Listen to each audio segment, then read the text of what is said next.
Welcome everyone to part 2. We've been studying the Intertestamental period, that time period between the close of the book of Malachi, when the prophets that God had sent to warn his people, get his people back on track, that age of prophecy kind of went away. And they were left with 400 years where they didn't hear from God until we find in the book of Matthew where suddenly Zacharias, an angel appears to him. And I think this period is important. The main things we've been trying to emphasize are those influences in the world that shaped the world to be what it was when Jesus came. That things had changed a lot from the time of Malachi until the time we see Jesus coming onto the scene. And what were the factors that caused those changes? What were some of those important events that impacted the nation of Israel and, of course, the life of Christ? And so that's our main goal here. We could get into a lot more details on a lot of this stuff, and I always have a tendency to get a little too heavy when I'm studying it on the who did what, where the battles were, and things like that. And so I have to be careful that we don't just put you all to sleep with all of that.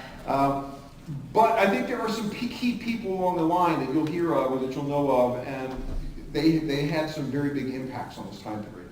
We talked last week about the Ptolemies. After Alexander the Great, in his demise, no children. Well, he had a wife that was pregnant at the time, but of course one of his generals decided they didn't want the competition, and so they killed his wife and his newborn child. And they split the kingdom up, and we talked about how that was split. And the two that really were of interest to us is the Ptolemies, who took over down in Egypt, and which I always found to be kind of interesting because we think of Ptolemy as an Egyptian name. He's a Greek general. Okay, it's just that he adopted all the Egyptian ways, and he decided to be a pharaoh, and he established a line down there, and so the government changed, everything changed, but it was still Egypt, and it was a world power.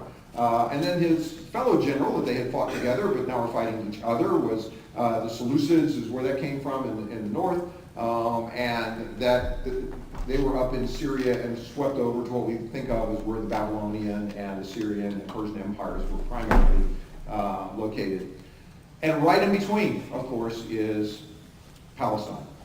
And so a lot of fighting went on there between these two as they tried to settle things out. So for the first period of time, they're under the rule of the Ptolemies. There's in Palestine the Jews that were left in there and that had returned after the captivity. And we really don't know a whole lot about them. There's a few things here and there about them, but we just don't know a lot about in Palestine what was going on.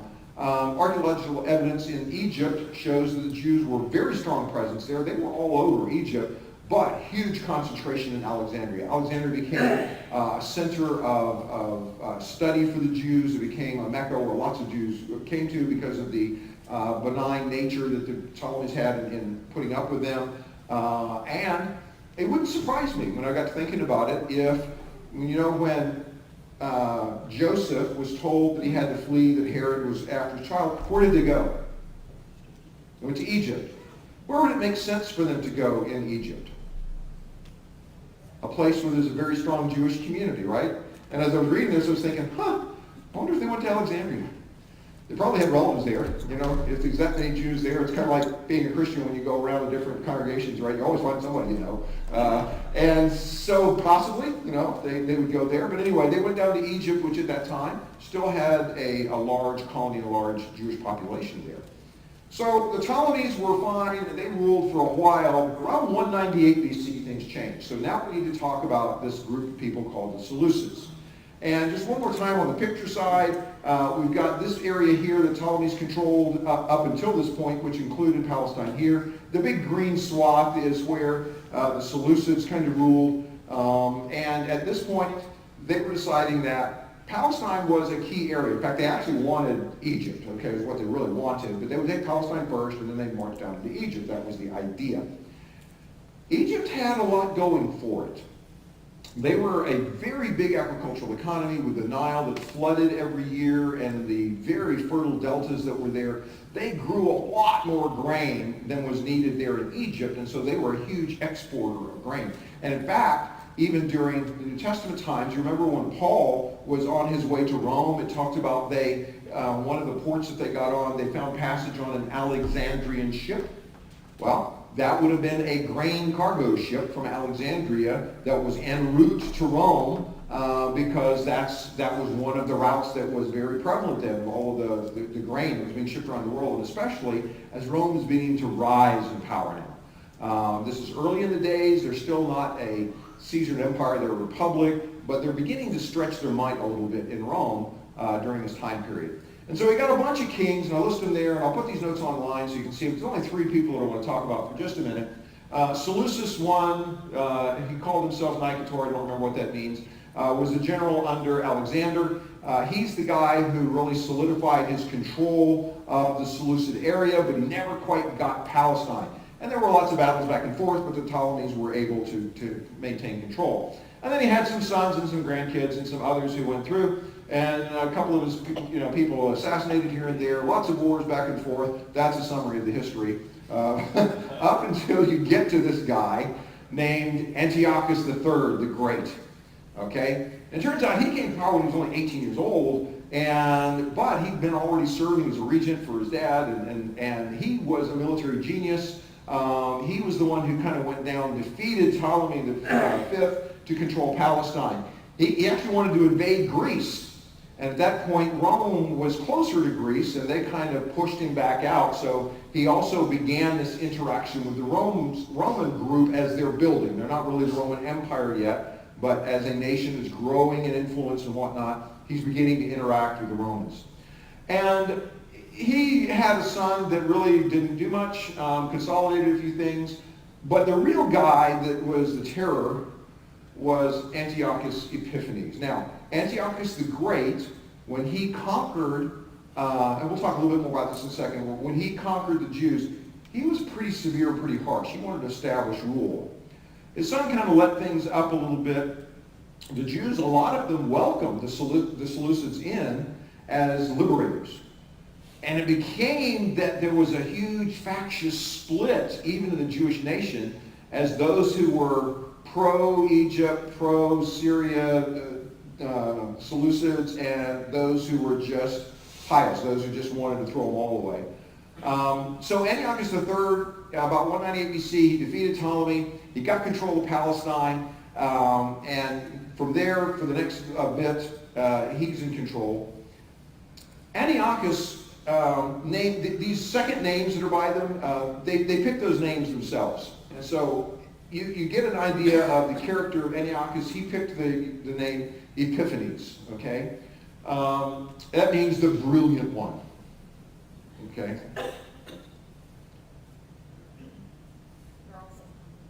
What's that? They're also very humble. Yeah, you can tell from their names. Well, the Jews are masters of these puns and slight changes in wording. And so their name for him was Epiphanes. It was a very small change in the way you would write it, which means the madman. And that gives you a kind of a sense of what they thought about him.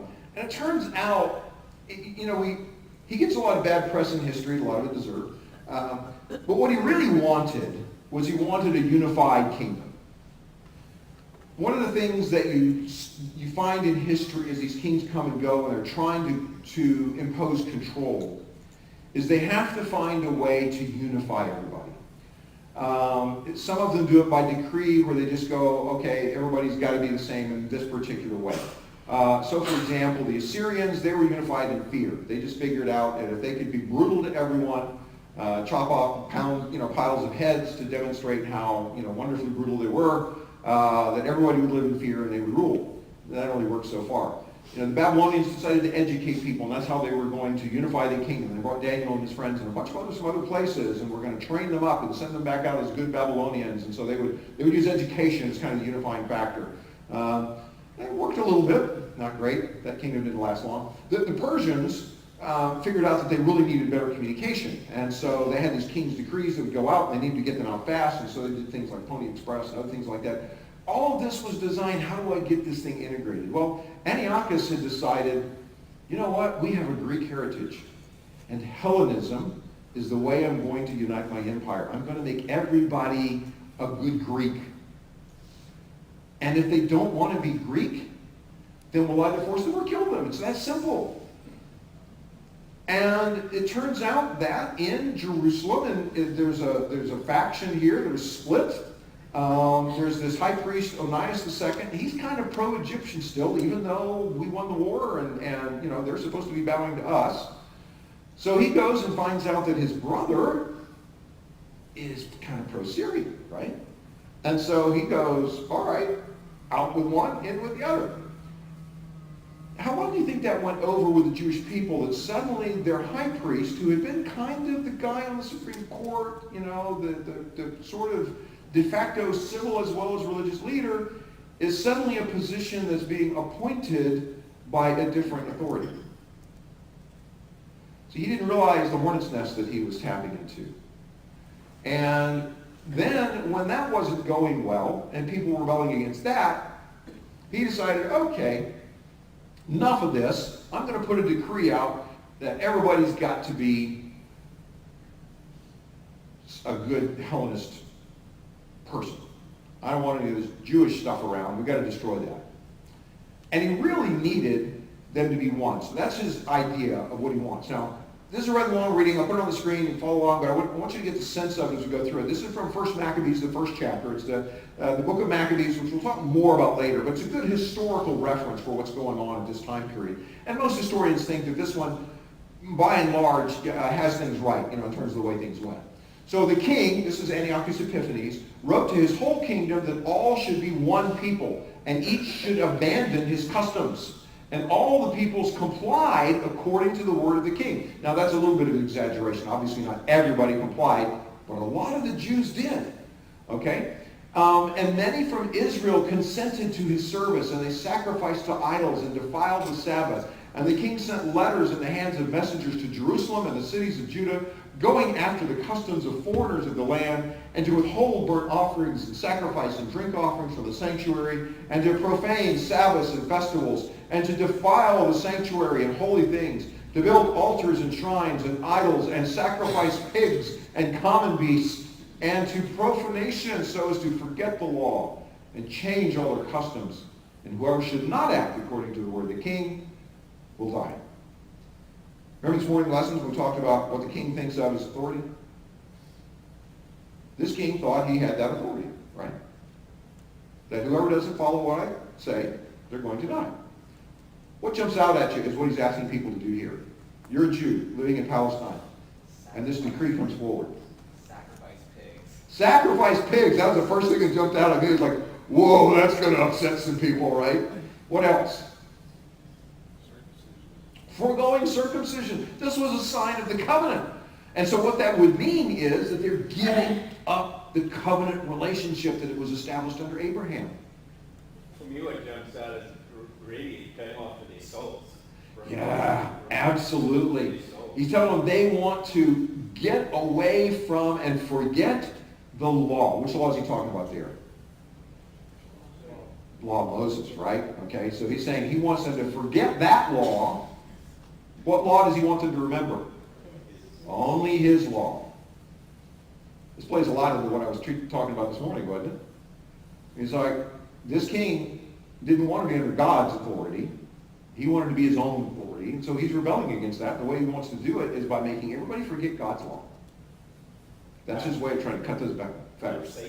Satan's creed right there. Satan's creed right there. You know, just do everything that God doesn't want you to do, and do it in the name of religion, and everything will be okay. And you know what? We hear those voices every day. Same voices, right? Because it's all the mouthpiece of the one who's the king, the ruler of this world. And all these other kings don't realize that they're serving him when they do this kind of thing. God's in control, but boy, these people are serving Satan. So then we have this Jewish factions. All this did was just pour fuel on the flames. We had the house of Onias. He's the one that got kicked out of being high priest, and now his group is kind of shuffling for position. He's writing to the Egyptians saying, you got to come help us. We got the house of Tobias. And Tobias is a name that we hear back from Ezra, but it was a name that lived on in infamy in several times. A guy was named properly. He didn't belong there, and yet he gets accounted high priest.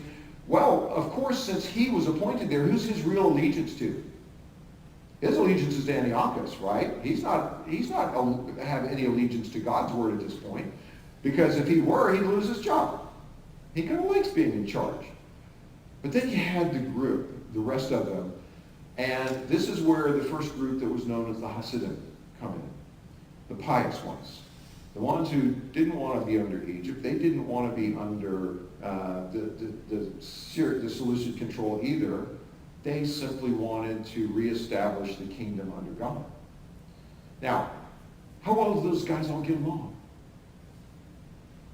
Not at all. It's a three-way internal, internecine war that's going on, and Antiochus is just taking advantage of it. But once he kind of got control of Jerusalem and Palestine, his real goal was Egypt. Because he wanted to take this over from the Ptolemies. He just wanted everything, right? So, 178 BC, he gets his armies together, marches through Palestine. On his way down, he stops by Jerusalem and kind of plunders the temple a bit. And of course, Tobias, being a loyal servant, goes, "Hey, here, have some more." So he tears off with a lot of the gold and stuff like that, funding his war chest as he's moving down into Egypt. He's actually started doing pretty well in Egypt, but by this time the Egyptians, realizing they're close to losing, but they've got a commercial client they want to call on, named Rome. And so they appeal to Rome for help. Rome sends one of their envoys, and this is recorded by several historians. This guy gets off the grain ship, comes and meets Antiochus Epiphanes, and he's got a very small contingent with him, so it's not like there was a Roman army here. And Antiochus is feeling full of himself and basically says, I'm going to conquer Egypt, I'm already well on my way. And the guy simply takes a stick, walks around him and draws a circle around him in the sand, and says, before you step out of the circle, you need to make a choice. Are you going to leave Egypt, or are you going to be at war with Rome? Here's your choice. Guess what? He decided that he really didn't want to be at war with Rome, and so he packed up his armies and headed north. How do you think he's feeling right now? How do you think Antiochus Epiphanes is feeling as he's got his armies marching north with his tail tucked between his legs, so to speak? And where's the first big city that he comes to on this march north? Jerusalem. So he decides, all right, I've had enough of these factions in Jerusalem. We're gonna set this right. And so he vents his frustration on the Jews, and he decides, you know what? This great temple you got sitting up here, that shouldn't be a Jewish temple. That needs to be a Roman temple. And so we're going to put a statue of Zeus in there. So he has a statue carved of Zeus. Guess who Zeus kind of looked like? Yeah, Antiochus Epiphanes. But he called it Zeus, parked it in the temple. How's that going to react? You know those guys that were pro-Egyptian kind of, but they're still going to the temple. The temple is still kind of the one unifying thing. How do you think they react to the statue of Antiochus sitting in the high place, the most holy place? This is not good, right? And then he goes and he sacrifices pigs and all kinds of other stuff in there while he's there. He desecrates the temple. How do you think all the pious folks felt about it? No. And you know what? Even a lot of the pro-Antiochus group, they realized he'd stepped over the line. He not only was just, how can you support someone when they step over a line like that? And so instead of doing this thing that he thought would be the unifying factor, we'll all be good Hellenists and we'll all worship Zeus in this temple now, he pretty much alienated 90% of the Jewish population. And they referred to this as the abomination of desolation. In 1 Maccabees, the first chapter, verses 54 to 63. And on the 15th day of Chislev, on the 145th year, they built an abomination of desolation on the altar, and in the cities around Judah they built altars. And at the windows of their houses and in the streets they burned incense. And the books of the law that they found they burned with fire after cutting them up. And where the book of the covenant was found with someone, And if that person should give approval to the law, the decree of the king was executed. And by their strength they did thus in Israel to the ones who were found during every single month of the cities. And on the 5th and on the 20th of the month they were sacrificing on the altar that was on the altar for burnt sacrifices. This is a dark day in Israel. If you put yourselves in your place, what's your hope factor looking like right now? You know, they had hoped at some point that the kingdom would be reestablished. They had hoped that a Messiah would come and rescue them. And every time they feel like things might be changing, first the Ptolemies were taking over and it was bad, but then it got a little better. And then Seleucids took over and it was bad and it got a little better. And now we have this. Hope was at an all-time low. This is really, we won't read this one now, but if you go over to Daniel, the 11th chapter, when we get to that one in class on Sunday nights, he's got a big discussion about the kings of the north and the kings of the south. And guess who the kings of the north were? The Seleucids. Guess who the kings of the south were? The Ptolemies. So the prophecy here in Daniel 11 has a lot of details that if you line them up with history, they're just point on. Daniel called it. And he said, this is what's going to happen there. And they're going to get to a real low. And they're going to fail and fall by the sword and by flame and by captivity and plunder for many days. But a hero arose and began a new time period. About 166 BC, we had an event that was a turning point. These people have been coming. They've been killing people. They've been cutting up scrolls. They've been forcing people to do things. And there was this guy named Mattathiah, son of John, son of Simon, a priest of the sons of Jeriah from Jerusalem. So this guy's a priest. Raised a priest, lived a priest. He's an older man at this time. To him there were 5 sons. John, who was called Gad, Simon, who was called Bassi, Judas, who was called Maccabeus, Eleazar, who was called Alvaron, and Jonathan, who was called Agabus. And he saw the blasphemy happening in Judah and Jerusalem. And he said, woe is me. Why was I born to see this affliction of my people and the affliction of the city and of the holy, and to stay here during its being given into the hands of enemies and the sanctuary into the hands of foreigners? What reason is there for us to live any longer? And Mattathiah and his sons tore their robes and put on sackcloth and mourned greatly. So here was someone who understood what was going on. And that's how it affected him. He just said, why do we even have reason to live? Here's a priest of God who's totally given up hope. There's just nothing left. But later on, about a year after he said that,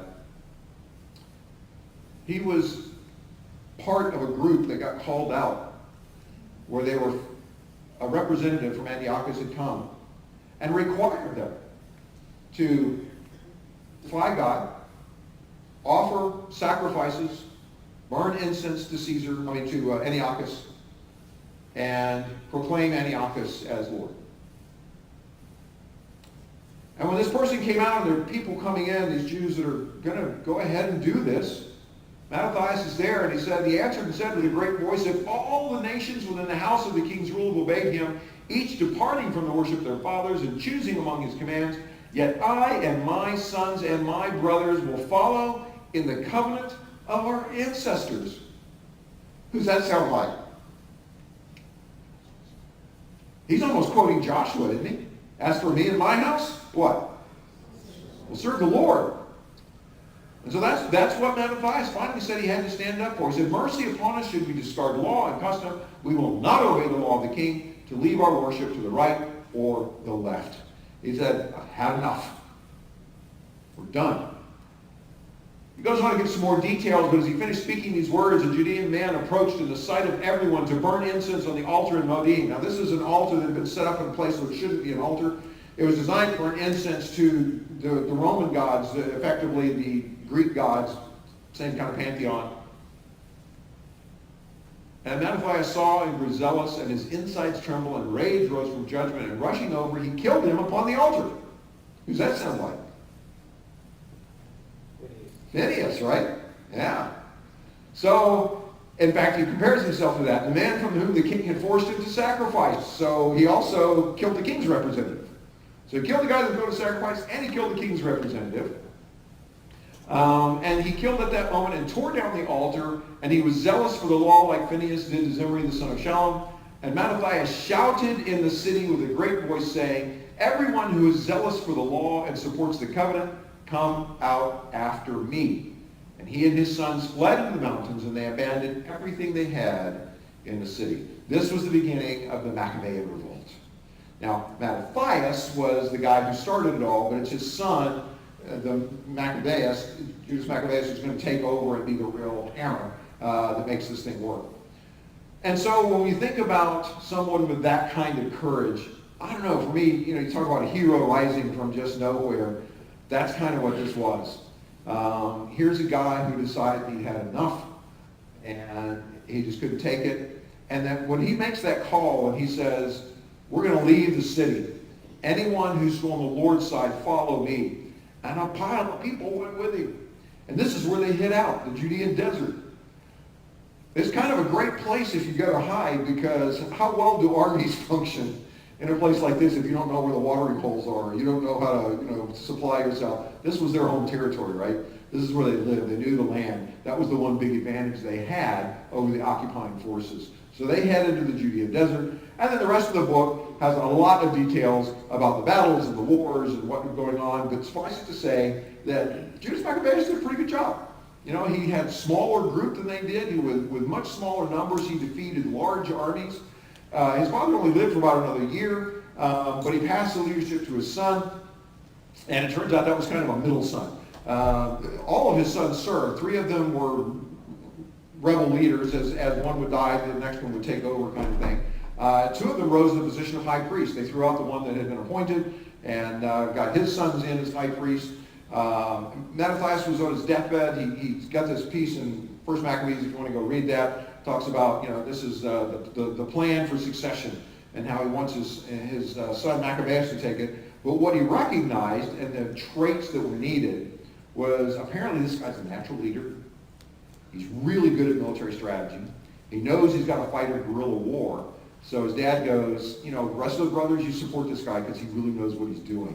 And they did. Instead of that 5 brothers, can you imagine the middle brother getting picked by dad to run things? How's that going to go in that day and age? Normally, who's the one who's next? Oldest son, right? Turns out Simon's the oldest one, and he's kind of going, sure, let him do it. I don't. He's one of the ones that got to be a priest. Wasn't much on the battlefield, so he was perfectly happy to let younger brother take it. But they didn't fight. At that level, they all cooperated, and each filled a role that helped them push out the Seleucids. It really only took a couple of years, which is kind of amazing when you think about how much war had been going on there, and with the battles that they're winning, and all of the things that are going on, pushing them out. This is kind of a chart of who they were. So we've got Mattathias up here as the top, and then John, Simon, Judas, Eleazar, and Jonathan are in birth order, but if you look at the dates under, that's kind of when they served. So he picks up at the birth of dad, and then in 161 you get him picking up as the next leader, and then you wind up, 162 to 142, go on. Remember to go backwards when you're looking at BC. Always forget that sometimes. And then they had a next generation down. When you go into here, Simon's kids were the next ones in line who actually took up the fight and whatnot. But they began to sort of wane by the time these guys had established control and had the Hasmonean dynasty in place. There's not as much fighting. And there's more jockeying for position. And by the time you get to the 4th generation, you got one of them petitioning Rome for help, and one of them petitioning Egypt for help, which leads to Rome coming in and taking over, which of course is the position that we find when Matthew opens in the time of Christ. So briefly, they threw off the oppressors. But one of the important things that happened during this time period is this rededication of the temple. Can you imagine how important it was when they finally threw the last of the Seleucids out of Jerusalem? And they're coming from a priestly family. And even though there's wars and battles still going on, Judas Maccabeus recognized, no, we need a symbol for the people. And we need to make sure that everybody understands why we're doing this. So what do you think the first thing is that they want to go do? What's that? Okay, the Passover, one of the feasts and things like that, but you can't do that until you got the temple cleaned out. So the first thing they do is get in there and kind of sweep the place clean, right? What's the first thing that these guys are going to haul out above their heads and toss down into the Kidron Valley? Zeus, right? Who looks a lot like Antiochus Epiphanes. And then after that, they're going to clean and they're going to sweep and they're going to get all this stuff cleaned out. You know, it's probably a mess. You know how much mess could be there after a couple of years of them sacrificing pigs and other things and whatnot going on? Yeah. You think they use a lot of red heifer edges? You know, I think they used everything in their disposal, but they probably didn't have any red heifer edges left. And we'll get to a quote as to why I think that in a second. Yeah. How did they clean out the whole most holy place? Because no one was allowed to go in. No one was allowed to go in, but it had been desecrated. And so they just had to go in and clean it out. You know, the veil was gone and everything from what I understand with the Maccabees. And so it wasn't the most holy place anymore. And so it had to be rededicated to be that. So the whole place was defiled. They went through cleansing rituals. They went through sacrifices. They went through a lot of stuff to try to say, we are rededicating this to God.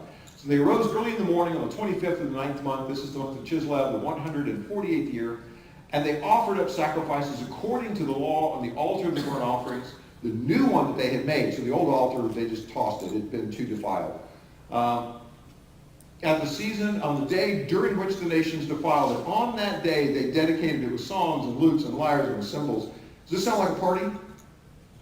This is a happy time. They are just rejoicing. And it was kind of like, 2 years to the day after that thing had been parked in there, they were able to throw it out and begin this celebration. And so they marked it that way. If memory serves me right, there was a quote after they had taken the altar stones that the pig's blood had been on, they took it and set it outside of the temple area. And the quote was, they didn't know what to do with it, and they set it aside until a prophet should come to tell them what to do with it. And I really appreciate that, them being careful about that, as opposed to just cleaning. Yeah, there was a number of things like that they did where they weren't sure. And you'll see that phrase a couple times in the Maccabees as you look at the list there, until a prophet should come. Because they realized they didn't have a prophet. That was during this time when they knew that the age of prophecy had kind of closed, and they recognized that. And so where they were uncertain, they made some allowances for things like that until somebody should be able to rise and tell them what to do. So yeah, a good point there. And then they perform this dedication. The entire assembly is established this particular time, and they decided we need to celebrate this from now on. So what day is that? Hanukkah. That's where Hanukkah came from, was during the rededication of the temple. And if you look at the Mishnah, it tells a little bit more about it from the oral history that was transmitted down. What's the point of Hanukkah? It is in line with what our rabbis have taught with Tanite authority. That just means on word of mouth from previous generations. On the 25th of Kislev, the days of Hanukkah, which are 8, begin. On these days, it is forbidden to lament the dead and to fast. Kind of interesting. They got a lot of extra rules and things they put around it. But here's the part where it says, when the Greeks entered the sanctuary, they made all of the oil that was in the sanctuary unclean. So basically, all of the supplies and everything else, they'd have to throw all of that stuff away. They didn't know what was tainted by these, heathens that had been in there. But it says, when the rule of the Hasmonean house took hold and they conquered it, they searched but found only one single jar of oil lying with the seal of the high priest. In other words, they could tell this jar hadn't been opened. It had been sealed as having been approved by the high priest for storage to be used in the temple.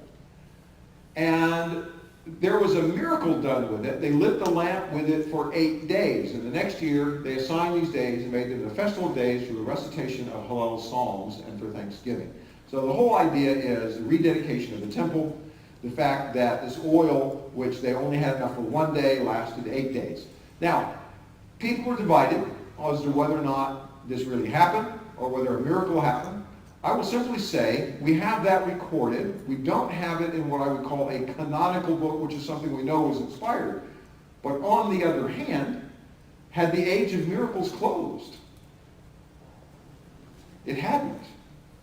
And would God still be able to do something like this for his people? Absolutely, especially if they're wanting something to see. I'm going to lean on the side of, it might have. I can't say for certain. But God's always looked after his people, and these people are trying. These people are trying to get back to what they needed. So a lot of the original miracles that we have, or not miracles, holidays, are essentially prescribed by God. So Uh-huh. you will celebrate the Festival of Shelters, you will Right. pass over all these things. Hanukkah seems like something they just kind of whipped up on their own outside of its divine inspiration. So it begs the question, is this acceptable? Is this legitimate? A good question. We'll get to that one in just a second. But there's two of them that way, right? Because there's also the one we find in the book of Esther, which is Purim, which they also celebrate. Both of those are outside of the Pentateuch, the Torah, but became annual celebrations. Yeah? Oh, Purim. Okay, it's the second one. So this I thought might be interesting. So if you see a menorah, you can tell whether it's a temple menorah or a Hanukkah menorah. How? Well, they're oil lamps. They're all oil lamps. Today they always use candles, but that's different. But what's different about these two? Yeah. How many oil lamps are on the temple menorah?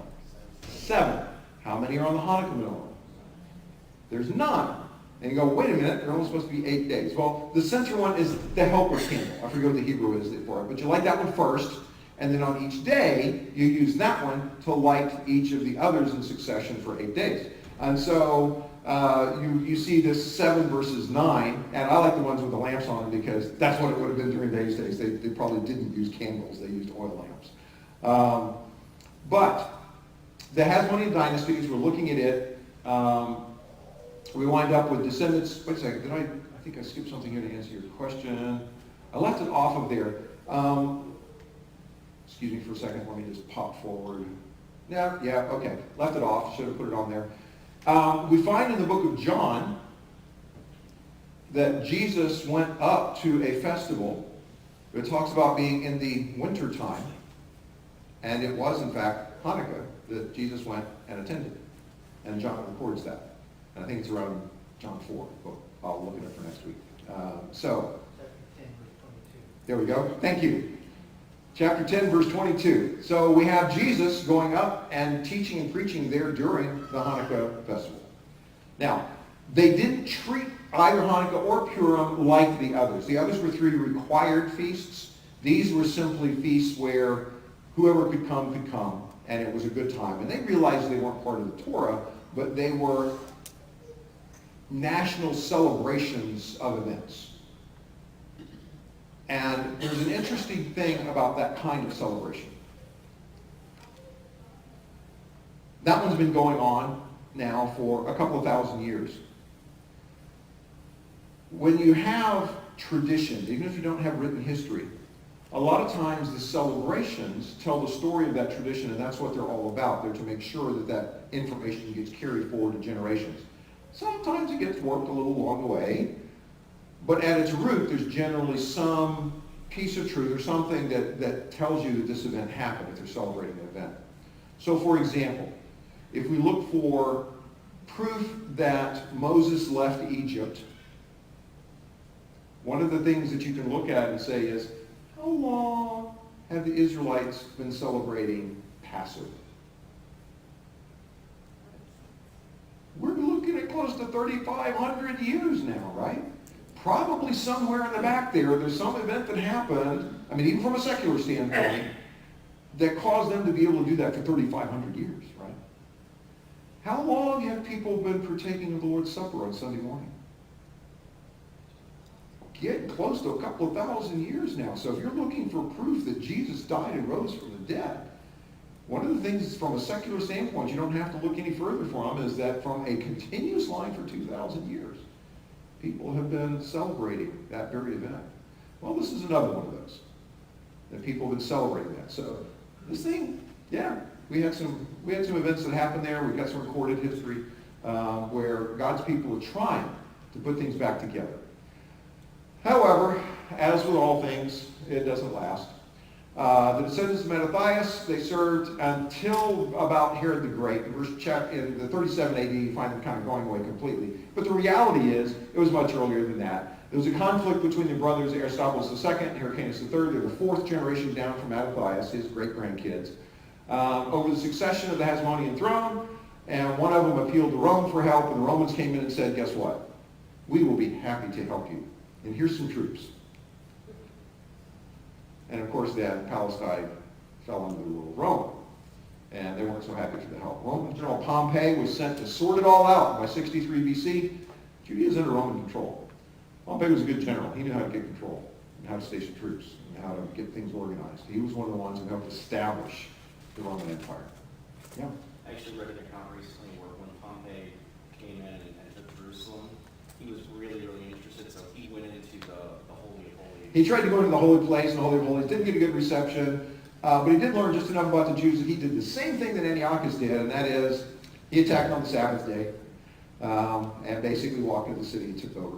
So yeah, kind of a nasty guy. The only reason this chart's important is when they first started out with Judas Maccabeus, this is the little area that he got under control. As time went on, they kept adding things and adding things. By the time they got to Herod the Great and him coming in and losing control of the Roman Empire, they almost pushed their boundaries back to what we can think of as Israel. Not quite, but almost. But then they lost it all again. It wasn't meant to stay. Any questions on that time period? All right, we made it through. Next week, we're going to talk about the Apocrypha some more. Because I think as we start thinking about the writings that happened during this time period, it's important for us to understand what the Apocrypha is, what those books are, where they fit into things. So we'll be looking at quite a bit of those. It probably will take us a couple of weeks to get through that. So we'll look forward to that next week. Thank you.